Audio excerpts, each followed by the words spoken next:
인류는 약 700만 년 전부터 지구상에 존재해온 것으로 추정됩니다. 초기 인류는 직립보행을 하지 않았으며 나무 위에서 생활하는 원숭이와 비슷한 모습이었습니다. 이후 진화를 거쳐 약 300만 년 전부터 직립보행을 시작하였으며 도구를 사용할 수 있게 되었습니다. 현재까지 발견된 가장 오래된 인류의 화석은 남아프리카 공화국에서 발견된 루시루시로 이 화석을 통해 초기 인류의 모습을 추측할 수 있습니다.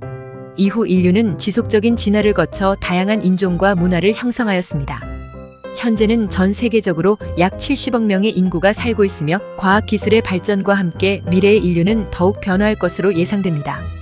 인류의 출현과 관련하여서는 종교나 철학 등에서도 다양한 이야기가 전해져 오고 있습니다. 이러한 이야기들은 인류의 상상력과 신화적 요소가 포함되어 있어 과학적으로 검증되지 않은 부분도 많습니다. 따라서 인류의 출현과 관련하여서는 과학적 연구와 증거를 바탕으로 하는 것이 중요합니다. 루시의 화석이 발견된 지역에서는 다양한 동물들이 살았습니다. 대표적으로는 다음과 같은 동물들이 있었습니다. 오스트랄로피테쿠스 아파렌시스. 최초로 직립보행을 한 여성 인류 화석인 루시로 잘 알려져 있습니다. 곰의 뒷다리로 일어서 걸어간 모습의 발자국 화석을 남겼습니다. 루시의 화석이 발견된 지역은 아프리카 대륙 동부에 위치한 에티오피아로 당시에는 열대 초원 기후였습니다. 약 320만 년 전에 살았던 것으로 추정되며 이 시기에는 에티오피아가 지금보다 더 따뜻하고 습한 환경이었던 것으로 알려져 있습니다. 인간은 생물체로서 진화하고 있습니다. 진화란 생물 집단이 세대를 지나면서 유전적 변화를 통해 적응 능력을 향상시키는 과정을 말합니다. 이러한 진화는 자연 선택과 유전자 변이에 의해 이루어집니다. 자연 선택은 환경에 더 잘 적응하는 개체가 살아남고 그렇지 못한 개체는 도태되는 현상을 말하며 이를 통해 생물 집단은 생존에 유리한 특성을 가지게 됩니다.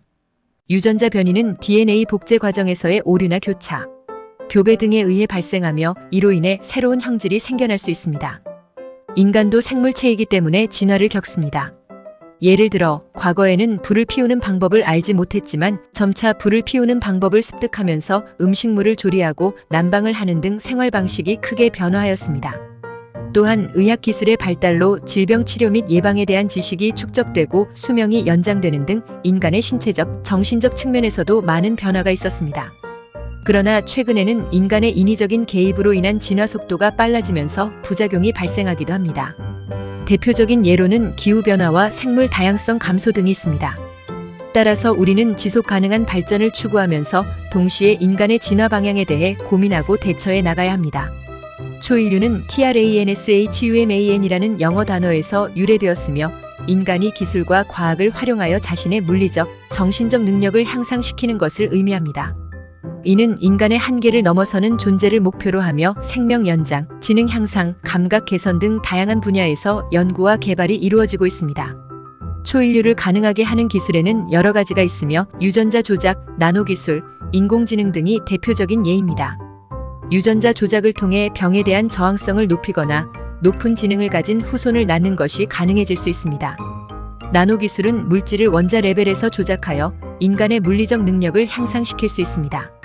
인공지능은 인간의 생각과 판단을 보조하거나 대체할 수 있어 인간의 정신적 능력을 높일 수 있습니다.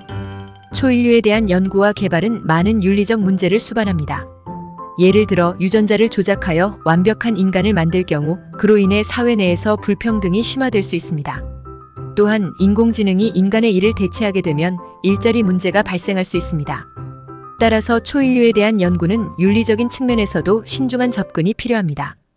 이 영상은 유튜버 소희아빠가 AI를 기반으로 제작한 영상입니다. 내용이 좋았다면 구독을 눌러주세요. 감사합니다.